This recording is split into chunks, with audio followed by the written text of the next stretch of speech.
Welcome back to the deep dive. We've got some really powerful stuff today, pulled from a great financial podcast source. The topic is one that, well, it weighs on so many people: how to crush your debt and do it fast. Yeah, that's true. It's, student loans, credit cards, maybe medical bills piling up. That feeling of being buried can be incredibly stressful. But these insights we're digging into, they offer a real path, a way to, dig yourself out and find some financial freedom. Exactly. And that's kind of our mission here today. Let's unpack this proven plan, figure out the why behind it, and give you a clear roadmap, something you can actually use to tackle that debt head on. So, okay, let's just jump right in. Why is paying it off fast such a big deal? I mean, can't you just kind of manage it slowly? Well, you could. You absolutely could just make those minimum payments. But here's the critical point the source makes. Every single day you carry debt, especially high interest debt. That interest, it's actively working against you. It's kind of like running a race where the finish line keeps moving further away. You're paying just for the privilege of having borrowed. Right, the interest. And yeah, things like credit cards. I know those rates can be just, well, brutal. Totally. The material we looked at points out credit card rates are often over 20%, sometimes a lot higher. They actually call it money bleeding out. Oof. Yeah, it's a really, really vivid way to think about it, isn't it? That interest is just leaking money you could be using for literally anything else. Money bleeding out. Yeah, that definitely sticks with you. So, okay, paying it off faster just means less interest paid overall. Simple as that. Precisely. The faster you wipe out that high interest stuff, the less you're feeding that bleeding cycle, and the sooner you can actually start building some wealth instead of just, servicing old debt. It really speeds up your path to real financial independence. Okay, yeah. The urgency makes a lot more sense now. And this source, it doesn't just say why, it gives you a pretty simple, actionable 5-step plan to actually do it. So let's walk through those steps. Sounds good. And the first step, it's foundational. Maybe a bit intimidating at first, though. Step 1, face the numbers. Yeah, I get that. It's so tempting to just shove those bills in a drawer and pretend they don't exist, right? Oh, absolutely. Out of sight, out of mind. It feels easier for a moment. But, like the plan says, you can't map out a path forward if you don't even know where you're standing. So the first thing, the really crucial action, is taking what the source calls a debt snapshot. A debt snapshot. Okay, what does that mean exactly? What details do you need for each debt? Right. So for every single debt, credit card, student loans, car loan, whatever it is, medical bills, you need to write down 4 key things. First, just the name of the debt, Visa card, student loan X. Second, the total balance, what you owe right now. Third, the minimum monthly payment, what they require each month. And fourth, this one's super important, the interest rate. Got it. Debt name, balance, minimum payment, interest rate. List them all out. And why is getting this clarity, this snapshot, why is that described as gaining power? Because all of a sudden, you've got the whole picture. No more guessing. No more just that vague, overwhelming feeling. Okay, yeah, you see the total amount you owe, which might be scary, but you also immediately see which debts are costing you the most, right? The ones with those high interest rates. And that knowledge, that's what lets you make smart, strategic decisions about where your money needs to go first. It turns this big, abstract debt thing into a concrete list you can actually start tackling. Yeah, that makes total sense. Knowledge really is power here. Yeah. Okay, so you've got the snapshot. You're staring the numbers in the face. The next step then is choosing your strategy, how you're going to actually attack that list. Exactly. And the source talks about 2 main ways people do this: the debt avalanche and the debt snowball. Okay, let's break those down. The avalanche method first. What's that? So the avalanche strategy, it's all about the math. Pure logic. Yeah. You take all your extra payment power, anything above the minimums, and you throw it at the debt with the highest interest rate first. Doesn't matter how big or small the balance is, you keep paying the minimums on everything else, but all the extra firepower goes to that highest rate debt until it's gone. And the logic there is pretty straightforward, right? Yeah. Saves the most money over time because you're killing off that most expensive interest first. Precisely. If you look at it just from a dollars and cents perspective, the avalanche method means you'll pay the least amount of interest overall, which, means more money stays in your pocket in the long run. Okay. Avalanche saves the most cash. Got it. What about the other one, the snowball method? Right, the snowball. This one takes a bit of a different angle. It focuses more on psychology, momentum.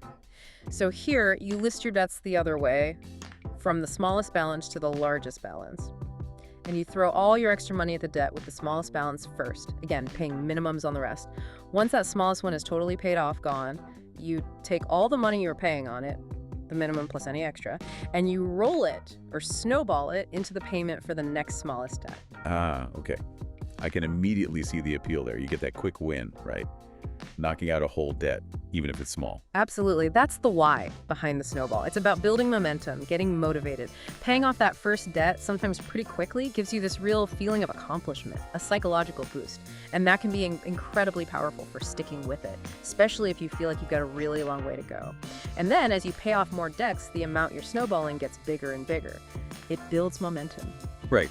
So, Avalanche, maximum financial savings.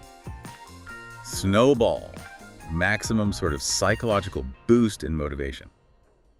How does the source suggest you choose? Which one's right for you? Well, it really just boils down to what drives you personally. If you're someone who's really motivated by the numbers, by optimizing, saving every possible dollar on interest, then yeah, the Avalanche is probably your best bet. But if you know yourself and you know you need those quick wins, that feeling of tangible progress to stay fired up and disciplined, the snowball might actually be more effective for you. And there's a really key point the source makes here, it's worth repeating. Consistency beats perfection. Ah, yeah, good one. Right? Don't get totally stuck agonizing over which one is like mathematically perfect versus psychologically perfect. Pick one. Understand why you picked it. And then just stick with it. Consistently. That consistency, way, way more important than choosing the absolute perfect method on paper. Consistency beats perfection. Love that. Hmm. Don't let, analysis paralysis stop you before you even start. Oh, yeah. So, step 1, face the numbers. Step 2, pick your strategy, Avalanche or Snowball.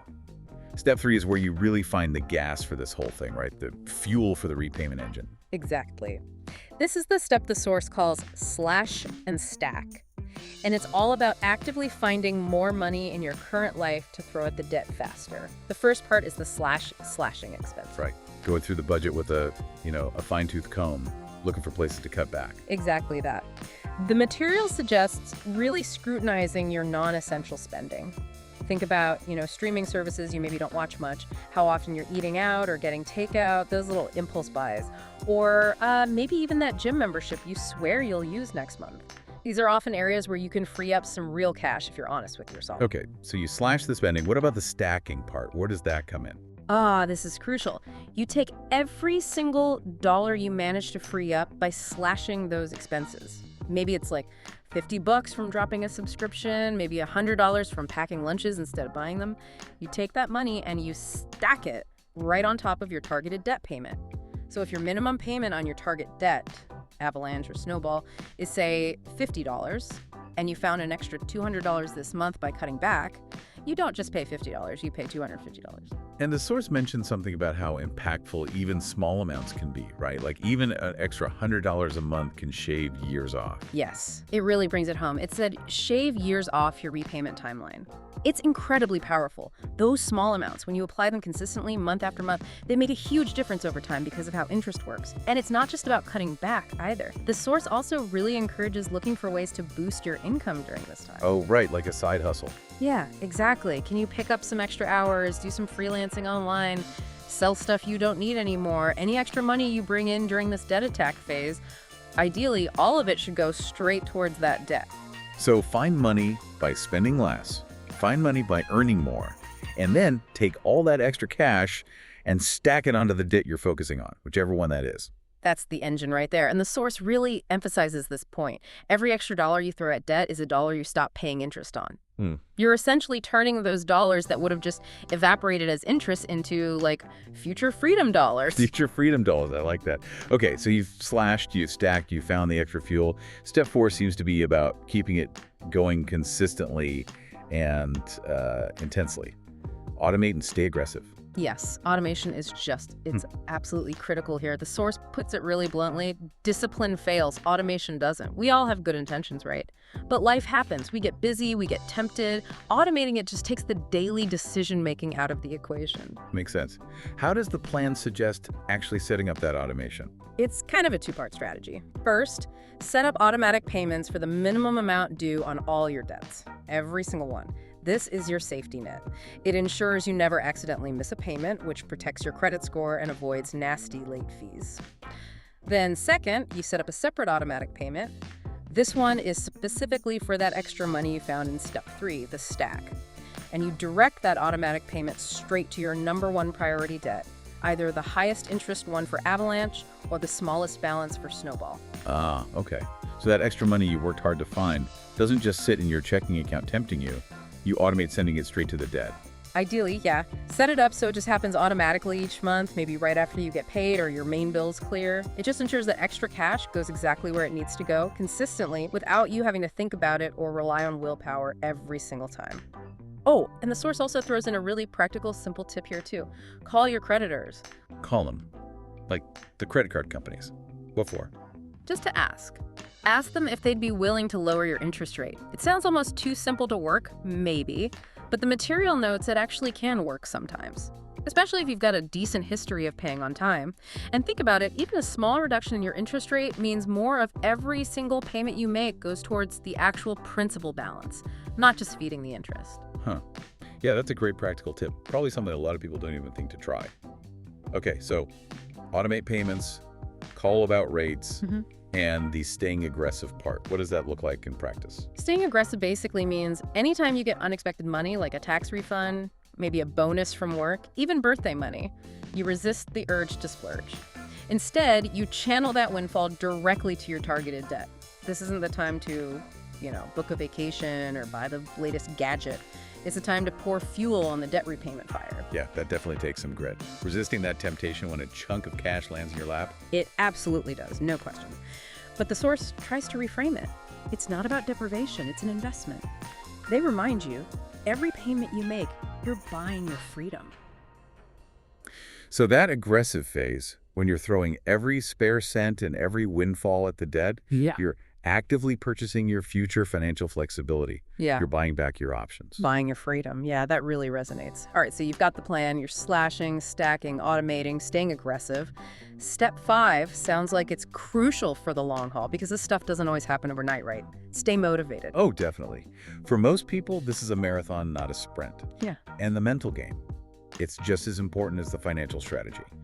So the plan suggests creating some kind of debt tracker. Like a visual way to actually see the progress you're making. Exactly. Could be a spreadsheet you update, could be a physical chart you color in, maybe an app, whatever works for you. But having that visual representation, seeing the total balance actually go down, seeing individual debts get completely crossed off the list, it provides that tangible proof that all your hard work is paying off. Watching that progress bar move or coloring in that square, it can be a surprisingly powerful motivator. And what about celebrating milestones? Is that part of it? Yes, definitely. Crucial for keeping your morale up. Now, the source is clear. We're not talking about throwing a huge expensive party that puts you back in debt. Right, probably counterproductive. Exactly. It's about acknowledging the wins in small, meaningful ways. Maybe it's literally doing a happy dance when you finally pay off that first credit card.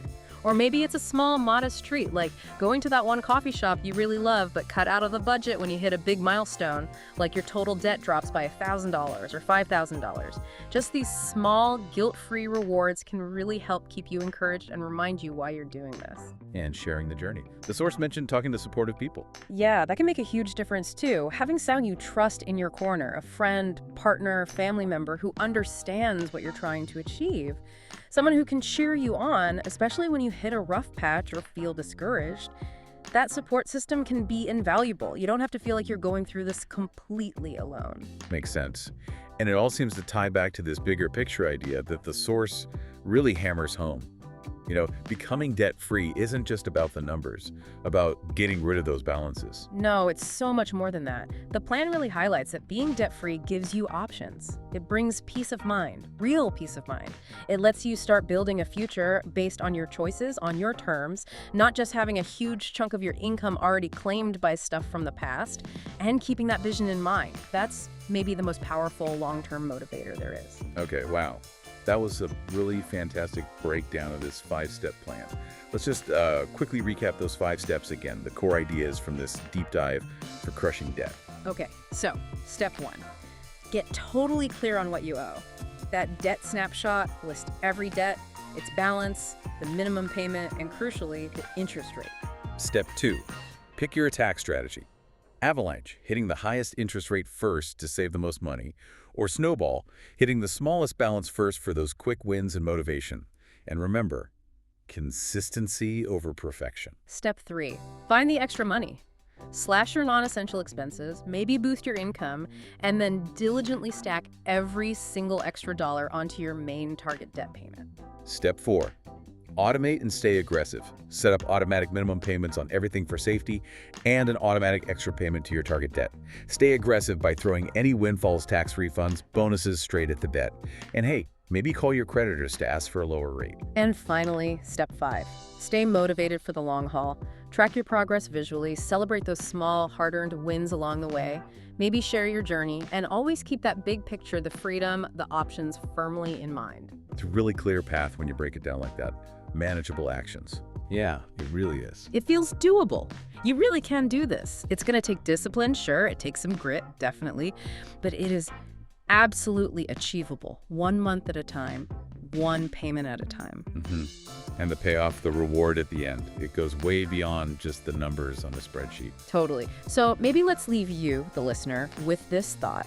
Building on that whole idea of buying your freedom, building your future. If paying off debt isn't just about the balance sheet, if it's about actively purchasing the kind of life you want, what kind of future are you buying with that next debt payment you make?